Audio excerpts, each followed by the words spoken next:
Hello friends, मैं पीयूष आपका स्वागत करता हूं समर्पण आईएएस के यूट्यूब प्लेटफॉर्म पे। और यहां पे हम लोग चला रहे हैं आपके लिए यूपीएससी 2025 के लिए करंट अफेयर की सीरीज। तो अगर आप यूपीएससी 2025 दे रहे हैं तो हमारी करंट अफेयर सीरीज से जुड़े रहिए और हम आपके लिए रोज एक नया इंटरेस्टिंग और इम्पोर्टेंट टॉपिक लेके आते हैं जो कि आपका यूपीएससी प्रीलिम्स और मेंस दोनों के लिए इंपॉर्टेंट होता है। तो चलिए आज का लेक्चर शुरू करते हैं और आज हम लोग एक नया टॉपिक पढ़ेंगे जो रहेगा हमारा। आपने रिसेंटली पढ़ा होगा कि न्यूज़पेपर में इलाहाबाद हाई कोर्ट जज ने कुछ रिमार्क्स दिया है, उसके ऊपर लोगों की कुछ प्रतिक्रियाएं आई हैं। तो वही आज का हमारा टॉपिक है और उसी को ही हम लोग शुरू करते हैं। तो ये आपने जरूर सुना होगा, इलाहाबाद हाई कोर्ट जज कंट्रोवर्शियल रिमार्क, और उसके ऊपर कुछ प्रतिक्रियाएं हैं, कुछ रिएक्शन है, कुछ कंट्रोवर्सी बनी है। तो जिसमें आपका जज का इम्पीचमेंट प्रोसेस क्या होता है वो न्यूज में सुर्खियों बना है। सुप्रीम कोर्ट का ने खुद का एक इन हाउस प्रोसेस बनाया है जजेस को रिमूव करने के लिए, टेंटेड जजेस को रिमूव करने के लिए, और कॉन्स्टिट्यूशन में क्या क्या प्रोविजन है तो उसके बारे में। तो पहले इसमें पढ़ेंगे हम लोग कि कंट्रोवर्सी क्या है, क्या रिएक्शन आया है जज के जो रिमार्क्स हैं, जो सुप्रीम कोर्ट के जस्टिस हैं। फिर जुडिशियल एथिक्स की यहाँ पे बात आ जाती है, उसके बारे में थोड़ा पढ़ेंगे। फिर हाई कोर्ट के जज के रिमूवल प्रोसीजर क्या होता है, और सुप्रीम कोर्ट ने खुद का इन हाउस रिमूवल प्रोसेस एक बना रखा है, उसके बारे में भी, उसकी डिटेल के बारे में भी जानेंगे। तो चलिए शुरू करते हैं। बात हो रही है यहाँ पे इलाहाबाद हाई कोर्ट के जो जस्टिस हैं, जस्टिस शेखर कुमार यादव, उनकी बात हो रही है। उन्होंने 8 दिसंबर को एक यूनिफॉर्म सिविल कोड के ऊपर एक इवेंट हुआ था, उसके जिसको विश्व हिंदू परिषद ने ऑर्गेनाइज किया था इलाहाबाद हाई कोर्ट के लाइब्रेरी हॉल के अंदर ही। और वहां पे कुछ बोलते हुए उन्होंने कुछ ऐसा बोला जिसके ऊपर कंट्रोवर्सी बन गई है। उन्होंने क्या बोला कि हिंदूज जो है वो एक्सपेक्ट नहीं करते हैं मुस्लिम से कि वो उनके कल्चर को फॉलो करें, लेकिन वो इतना जरूर एक्सपेक्ट करते हैं कि वो उसको डिसरिस्पेक्ट ना करें, मतलब मुस्लिम हिंदू के कल्चर को डिसरिस्पेक्ट ना करें। और उन्होंने काफी कुछ बोला जिसके ऊपर कंट्रोवर्सी बनी हुई है। उन्होंने ये भी बोला कि हम अपने बच्चों को टॉलरेंस और काइंडनेस सिखाते हैं बचपन से ही, लेकिन हम उनको जानवरों से प्यार करना सिखाते हैं, नेचर से प्यार करना सिखाते हैं, और हम उनको ये सिखाते हैं कि कैसे दूसरों के पेन के साथ आप खुद को एसोसिएट कर सकते हो, कैसे सैड फील करते हो। लेकिन जो दूसरी कम्युनिटी है, मुस्लिम कम्युनिटी है, वो उस पेन को, उस चीज को सेम नहीं फील करती। क्यों? आपके बच्चे, उन्होंने ये बोला कि how will your children will learn tolerance and kindness, कि आपके बच्चे टॉलरेंस एंड काइंडनेस को कैसे सीखेंगे अगर आप उनके सामने बचपन से ही एनिमल स्लॉटर कर रहे हो, मतलब जानवरों की कुर्बानी दे रहे हो। फिर उन्होंने, वो यूनिफॉर्म सिविल कोड के मुद्दे पे बोल रहे थे, तो उन्होंने ये बोला कि यूनिफॉर्म सिविल कोड का मुद्दा आ जाएगा तो इसमें का मतलब ये नहीं है कि हम एक्सपेक्ट करते हैं मुस्लिम से कि वो भी शादी करते समय 7 फेरे ले अग्नि के या फिर गंगा में डुबकी लगाएं, लेकिन हम इतना जरूर एक्सपेक्ट करते हैं कि वो हमारे कल्चर को, हमारे गॉड्स को और हमारे ग्रेट लीडर्स को डिसरिस्पेक्ट ना करें। फिर उन्होंने कुछ ऐसा बोला जिसकी जो सबसे ज्यादा कॉन्ट्रोवर्शियल था। उन्होंने ये बोला कि I feel no hesitation in saying that this is India and it will run as per the wishes of its majority, मतलब कि जो मेजोरिटी कम्युनिटी है उसके विशेष के अकॉर्डिंग ही इंडिया चलेगी। तो ये उनका कहना था और यही कंट्रोवर्शियल बन गया। फिर उन्होंने ये भी बोला कि जो दूसरा समुदाय है वो वुमेन को ट्रीट बैडली, मतलब बुरी तरह से ट्रीट करता है। आप वुमेन को डिसरिस्पेक्ट नहीं कर सकते, जिसको हिंदू कल्चर में, हिंदू शास्त्रार्थ और वेदास में उसको देवी माना जाता है, गॉडेस माना जाता है। लेकिन दूसरे जो रिलीजन है में मुस्लिम वुमेन का वैसा दर्जा नहीं है। आप 4 वाइफ को क्लेम नहीं कर सकते, मतलब पॉलीगमी के खिलाफ उन्होंने बोला। फिर उन्होंने ये बोला कि हलाला और ट्रिपल तलाक जैसी प्रैक्टिस है वो वुमेन को डिसरिस्पेक्ट करती हैं मुस्लिम कम्युनिटीज में। तो ये जो है मुस्लिम्स का औरतों के लिए बर्ताव जो है उसको वो उसके अगेंस्ट भी उन्होंने बोला। और उन्हें ये भी बोला कि वुमेन्स को डिवोर्स पे जो मेंटेनेंस डिनाई करना और अदर इनजस्टिस, ये सब इंडिया में नहीं चलेगा। और फिर हालांकि उन्होंने क्लैरिफाई किया कि मैं किसी पर्टिकुलर रिलीजन के अगेंस्ट में नहीं बोल रहा हूं, और उन्होंने बोला कि हर रिलीजन के अंदर कुछ बैड और इविल प्रैक्टिसेस होती हैं जिसको उनको खुद ही छोड़ देना चाहिए टाइम के साथ। लेकिन अगर वो ऐसा नहीं करेंगे तो कंट्री एक कॉमन लॉ, मतलब यूनिफॉर्म सिविल कोड लेके आएगी सारे सिटीजन्स के लिए। अब उनका इतना बोलना था। ये वो जज हैं शेखर कुमार यादव, पहले भी कुछ कंट्रोवर्शियल बातें बोल चुके हैं, तो इसकी वजह से ये न्यूज में बने रहते हैं कुछ ना कुछ। अब इनका इतना बोलना था, इसके ऊपर कई रिएक्शंस आए लोगों के, जिसमें लीगल सर्कल्स और पॉलिटिकल सर्कल्स में जो पॉलिटिकल लीडर्स थे, कुछ लीगल्स एक्सपर्ट थे, उन्होंने इनके कमेंट्स को क्रिटिसाइज किया। जैसे फॉर एग्जांपल ऑल इंडिया मजलिस ई इत्तेहादुल मुस्लिमीन मतलब AIAM के जो चीफ हैं असासुद्दीन ओवैसी, उन्होंने जुडिशरी की इम्पार्शियलिटी के ऊपर क्वेश्चन किया कि अगर जज ऐसा बोल रहा है तो जुडिशरी इसका मतलब इम्पार्शियल नहीं है। ऑल इंडिया लॉयर एसोसिएशन ने चीफ जस्टिस को लिखा कि आप एक्शन लो जस्टिस यादव के against. Supreme court bar association के प्रेसिडेंट जो है सीनियर एडवोकेट कपिल सिब्बल, उन्होंने भी जो जस्टिस शेखर कुमार यादव है उसके इम्पीचमेंट के लिए बोला कि इनको इम्पीच किया जाए। और campaign for judicial accountability and reforms, ये एक NGO है जिसको कौन चलाता है, एडवोकेट प्रशांत भूषण, ये चलाते हैं। और उन्होंने भी ये बोला कि जस्टिस यादव का पार्टिसिपेशन एक हिंदू ऑर्गेनाइजेशन के इवेंट में और उनके जो कमेंट्स हैं वो अमाउंट करते हैं टू जुडिशियल इम्प्रॉपरिटी, मतलब जुडिशियल ऑफिस जो होल्ड करते हैं उसके अगेंस्ट है वो। His breach of his oath of office, जो उन्होंने ओथ ऑफिस ली हुई उसके भी अगेंस्ट है, और मुस्लिम्स के फंडामेंटल राइट्स के भी अगेंस्ट है। एंड उनका वॉल्यूशन करते हैं, violation of the fundamental rights of the Muslim to equality before law, dignity and religious freedoms, क्योंकि उन्होंने रिलीजियस प्रैक्टिसेस के बारे में बोला था। तो ये कहना था। उसके बाद सुप्रीम कोर्ट ने 10 दिसंबर को एक स्टेटमेंट दिया। उन्होंने ये बोला कि based on a newspaper report, जो भी जस्टिस शेखर कुमार यादव ने बोला है, जो भी कम्युनली चार्ज रिमार्क्स दिए हैं, उसका वो लोग सुप्रीम कोर्ट जो है उसको संज्ञान में लेती है या उसको वो नोटिस करते हैं और उसके अकॉर्डिंगली वो इन्वेस्टिगेशन कराएंगे, कुछ इंक्वायरी कराएंगे और अकॉर्डिंगली एक्शन लेंगे। और उन्होंने इसके लिए बोला कि जो कंसर्न हाई कोर्ट है, इलाहाबाद हाई कोर्ट के चीफ जस्टिस, उन्होंने सुप्रीम कोर्ट ने डिटेल्स और पर्टिकुलर्स मांगे हैं उनकी स्पीच के। ये सुप्रीम कोर्ट का कहना था, क्योंकि जब इतना मुद्दा हुआ तो सुप्रीम कोर्ट ऑब्वियसली एक्शन में आएगा। कुछ ना कुछ उन्होंने बोला, लेकिन अभी ऐसा कुछ एक्शन नहीं लिया गया, बस केवल उन्होंने बोला कि हमने इसको संज्ञान में ले लिया, इसको नोटिस कर लिया है और कुछ हाई कोर्ट के जो चीफ जस्टिस है उनसे पर्टिकुलर्स मांगे हैं उनकी स्पीच के। अब क्योंकि यहाँ पे मेन बात हो रही है जुडिशियल प्रॉपर्टी की और जुडिशियल एथिक्स की, तो जुडिशियल एथिक्स के बारे में जान लेते हैं। जैसे कि आपको मालूम है कि गवर्नमेंट जो होती है उसके 3 ब्रांचेस होती हैं, एग्जीक्यूटिव, लेजिस्लेचर और जुडिशरी। तो एग्जीक्यूटिव लेजिस्लेचर जो है ये कौन सी है, ये इलेक्टेड ब्रांचेस हैं। यहाँ पे चुनाव होके जाता है, चाहे वो डायरेक्टली हो या इनडायरेक्टली हो, लेकिन चुनाव जो अपनी लेजिटिमेसी को वो लोग जो लेजिस्लेटर्स होते हैं या एग्जीक्यूटिव जो गवर्नमेंट होती है, इलेक्टेड गवर्नमेंट, वो अपनी लेजिटिमेसी को कहां से पाती है, इलेक्टेड कंपनी, क्योंकि उनको लोगों ने चुना होता है। लेकिन जुडिशरी में जो जजेस होते हैं वो इलेक्टेड नहीं होते हैं, वो सिलेक्टेड होते हैं।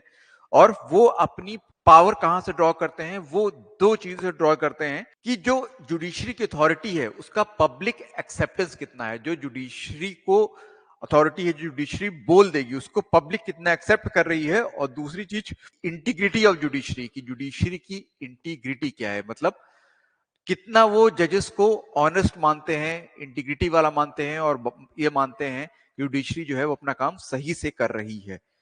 अब जुडिशियल एथिक्स के ऊपर हमारे कॉन्स्टिट्यूशन में तो कुछ लिखा नहीं है ज्यादा, और बाकी किसी एक्ट में भी नहीं है, लेकिन जजेस ने खुद जुडिशियल एथिक्स के बारे में कि जजेस को क्या एथिक्स फॉलो करना चाहिए उसके लिए उन्होंने एक डॉक्यूमेंट बनाया है, एक डॉक्यूमेंट अडॉप्ट किया है।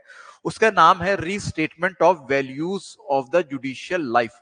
ये मई 7 1997 को सुप्रीम कोर्ट ने ही अडॉप्ट किया था और इसको बाकी के सारे हाई कोर्ट फॉलो करते हैं। और ये मैंडेट करता है, मतलब ये बोलता है। अब इसका ये बहुत बड़ा डॉक्यूमेंट है, लेकिन कुछ जो रिलेवेंट चीजें हैं यहाँ पे इस पर्टिकुलर केस से उसके बारे में हम पढ़ लेते हैं कि जो हायर जुडिशरी के जो मेंबर्स का कंडक्ट होता है, जो उनका बिहेवियर होता है, बर्ताव होता है, वह ऐसा होना चाहिए कि जो लोगों का फेथ है, जो कंट्री के लोगों का फेथ है इन इम्पार्शलिटी ऑफ जुडिशरी में, मतलब जुडिशरी इम्पार्शल है, मतलब किसी का साइड नहीं लेगी, सबको इक्वली ट्रीट करेगी बिफोर लॉ। तो जो पीपल्स फेथ है, जो लोगों का भरोसा है, उसको वो रिफर्म करे, उसको मजबूत करे। और जज को हमेशा इस चीज को ध्यान में रखना चाहिए कि वो पब्लिक गेज, मतलब पब्लिक स्क्रूटिनी के अंदर में रहता है। जो भी वो बोलेगा, जो भी वो कहेगा, वो हमेशा पब्लिक गेज से, पब्लिक स्क्रूटिनी के अंदर में रहेगा। और ये भी बोलता है कि सुप्रीम कोर्ट या जो हाई कोर्ट के जज, चाहे वो अपनी ऑफिशियल कैपेसिटी में या पर्सनल कैपेसिटी में कुछ ऐसा काम नहीं उनको करना चाहिए जो कि इस परसेप्शन को इरोड करे, इस परसेप्शन को कम करे कि लोगों का जो फेथ है जुडिशरी के अंदर वो कम हो जाए। तो उनको कभी भी अपने ऑफिशियल कैपेसिटी में, मतलब अगर वो एज ए जज की तरह, और इवन पर्सनल कैपेसिटी में भी, कि उनको कोई भी ऐसा काम नहीं करना चाहिए जिसकी वजह से ये परसेप्शन, जो क्रेडिबिलिटी का परसेप्शन है, वो इरोड हो लोगों की आंखों से, लोगों की उम्मीदों से, कि लोग कभी भी ये ना सोचे कि जुडिशरी इम्पार्शल नहीं है, पार्शल है और क्रेडिबल नहीं है, भरोसे के लायक नहीं है। क्योंकि जब ऐसा होएगा तो जुडिशरी की पावर या उसके अपने ऑर्डर को पास करवाने की पावर, उसकी अथॉरिटी कम हो जाएगी लोगों की आंखों में, और जो उसकी जो ऑर्डर्स होंगे वो कंट्री में नहीं माने जाएंगे। तो उसको अपने ऑर्डर मनवाने हैं तो जजेस को इन जुडिशियल एथिक्स को फॉलो करना चाहिए। ऐसे सिमिलरली एक और डॉक्यूमेंट है 2002 में, मतलब Bangalore principle of judicial conduct.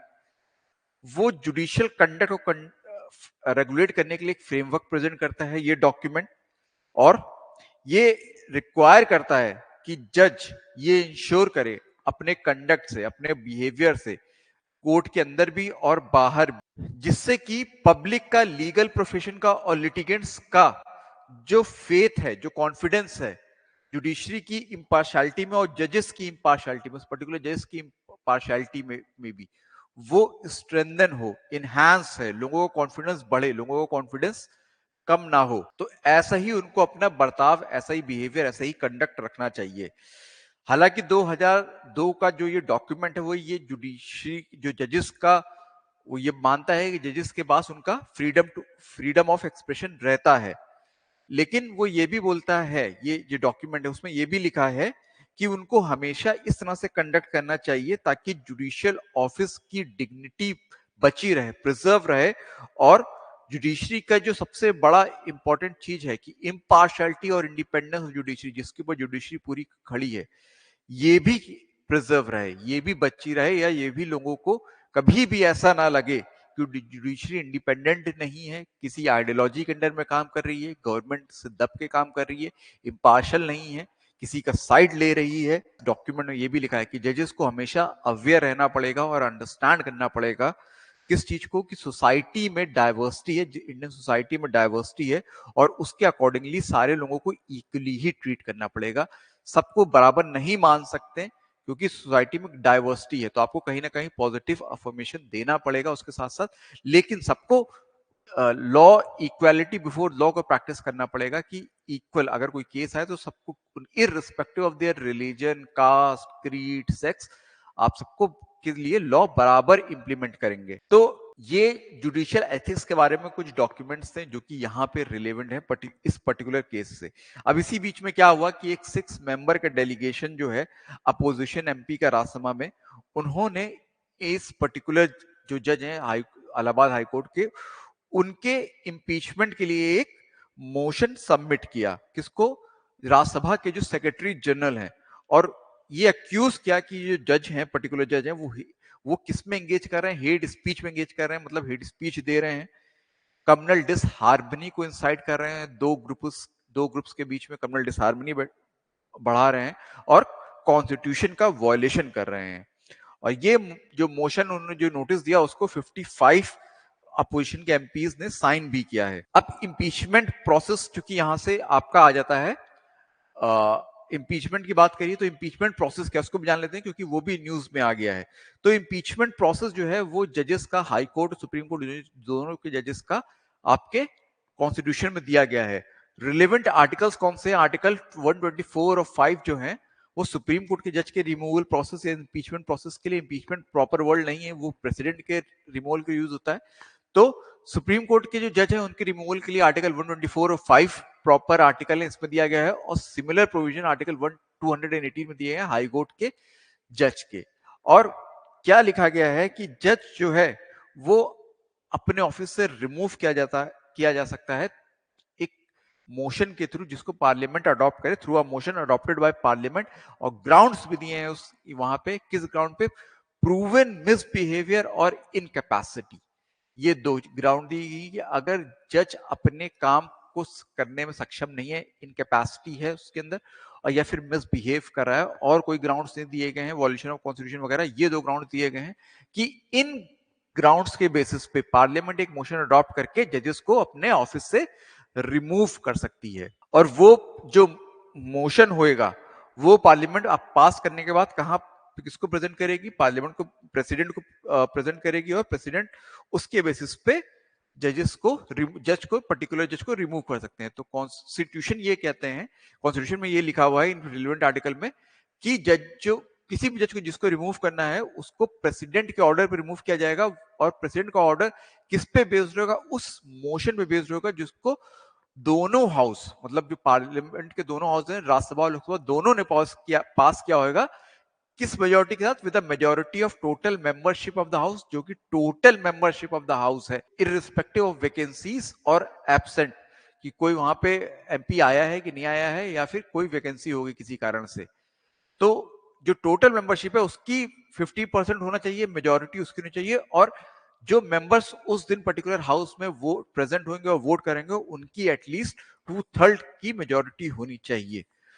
और ये कॉन्स्टिट्यूशन में लिखा हुआ है, लेकिन जो जज के रिमूव करने का प्रोसीजर है वो इलेबोरेट किया गया, क्योंकि कॉन्स्टिट्यूशन ने पार्लियामेंट को ये पावर दी है कि अगर जजेस को रिमूव करना है तो पार्लियामेंट अपने उससे कोई भी एक्ट पास कर सकता है जो कि इस पूरे प्रोसेस को इलेबोरेट करे और इस पूरे प्रोसेस को थोड़ा सा ऑर्गेनाइज करे। तो अकॉर्डिंगली पार्लियामेंट ने जजेस इंक्वायरी एक्ट 1968 में पास किया था, और यहाँ पे जो जज के रिमूवल का जो पूरा प्रोसीजर है वो बताया गया है।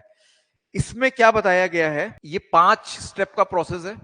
पहले स्टेप में क्या है कि इंपीचमेंट मोशन जो है, जज को रिमूव करने का जो मोशन है, वो पार्लियामेंट के दोनों ही हाउस में कहीं पे भी लाया जा सकता है, कहीं पे भी ओरिजिनेट हो सकता है। और अगर इन प्रोसीडिंग को इनिशिएट करना है तो जो नोटिस प्रिसाइडिंग ऑफिसर को देंगे, लोकसभा केस में स्पीकर को और राज्यसभा के केस में चेयरमैन को, तो वो जो मोशन है वो अगर लोकसभा में दिया जा रहा है चेयरमैन को, तो एटलीस्ट 100 मेंबर्स के द्वारा साइन करके स्पीकर को प्रेजेंट करना चाहिए। और अगर राज्यसभा में इनिशिएट हो रही प्रोसीडिंग तो एटलीस्ट 50 मेंबर्स उस नोटिस को साइन करके किसको देंगे?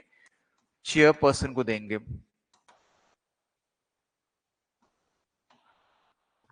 ये पहला स्टेप है।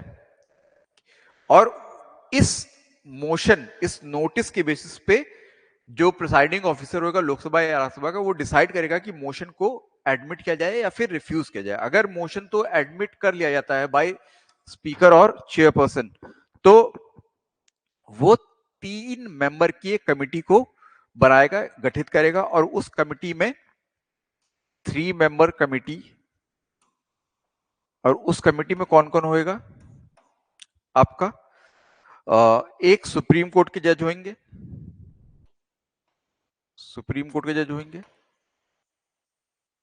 एक चीफ जस्टिस होंगे ऑफ एनी हाई कोर्ट, जिनको भी ये कमिटी कहेगी कि आप इसमें आइए, और एक डिस्टिंग्विश्ड जूरिस्ट होंगे, मतलब कोई बहुत बड़े लीगल मामलों के एक्सपर्ट।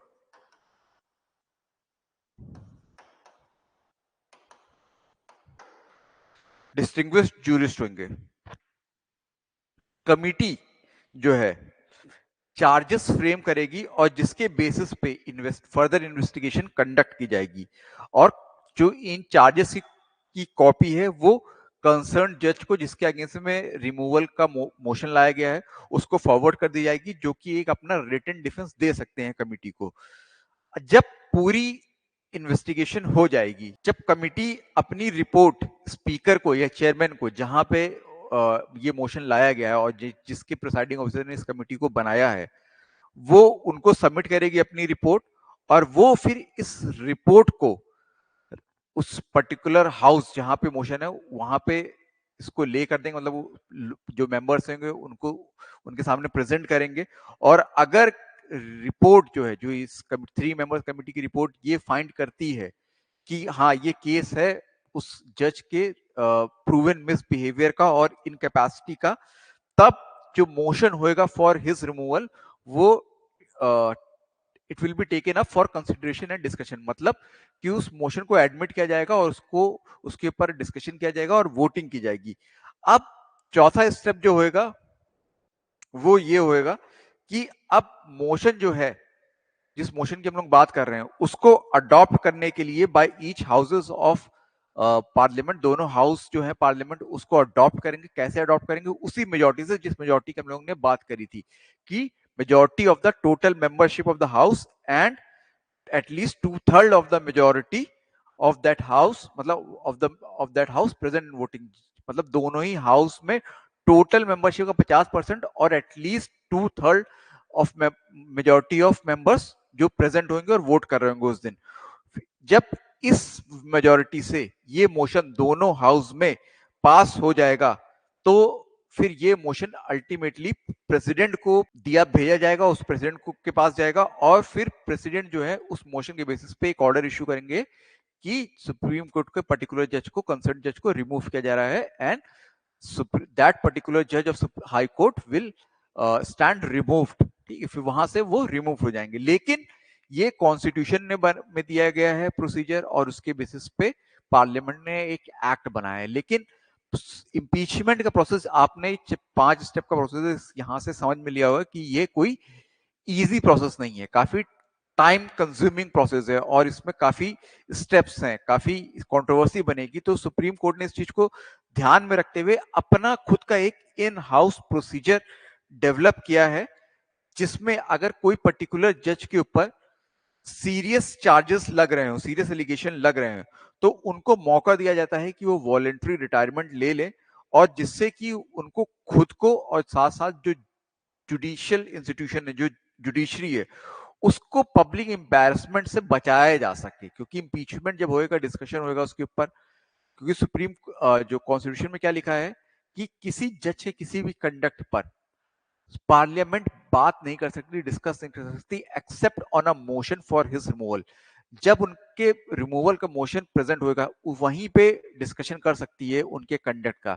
तो ऑब्वियसली जब डिस्कशन होएगा पार्लियामेंट के किसी भी हाउस में उनके इम्पीचमेंट लगा तो कई तरह के एलिगेशंस लगेंगे, कई तरह की बातें होंगी, तो पब्लिक एम्बैरसमेंट होगी पर्टिकुलर जज की भी और जुडिशरी एज अ होल की भी। तो उससे बचाने के लिए एक इन हाउस रिमूवल प्रोसेस बनाया गया है। अब ये प्रोसेस जो था ये फॉर्मली अडॉप्ट किया गया था 1999 में और इसको पब्लिक डोमेन में 2014 में प्रेजेंट किया गया। इसमें क्या है कि ये प्रोसीजर अलाउ करता है कि अगर किसी जज के अगेंस्ट में कंप्लेंट है तो आप उस कंप्लेंट को प्रेसिडेंट को भी दे सकते हो, चीफ जस्टिस ऑफ इंडिया को भी दे सकते हो और हाई कोर्ट के जो कंसर्न हाई कोर्ट के चीफ जस्टिस हैं उनको भी दे सकते हो। जब हाई कोर्ट के जो कंसर्न हाई कोर्ट के जज हैं उनको एक ऐसी कोई कंप्लेंट मिलती है तो वो क्या करते हैं, depending on the seriousness of the charge, कि क्या चार्ज है, वो रिस्पॉन्स मांगेंगे कंसर्न जज से कि आप बताइए आपके पास ये एलिगेशन लगे हैं, कितने सही हैं कितने गलत हैं। और जब उनको रिस्पॉन्स मिल जाएगा और उनको ऐसा लगेगा कि नहीं इसमें कोई ज्यादा इन्वेस्टिगेशन, एक डीपर प्रोब चाहिए होगा, तो वो चीफ जस्टिस जो है उस पर्टिकुलर कंसर्न हाई कोर्ट के उस फॉरवर्ड कर देंगे कंप्लेंट को और रिस्पॉन्स दोनों को सीजीआई को, मतलब चीफ जस्टिस ऑफ इंडिया को। तो तब ये होएगा।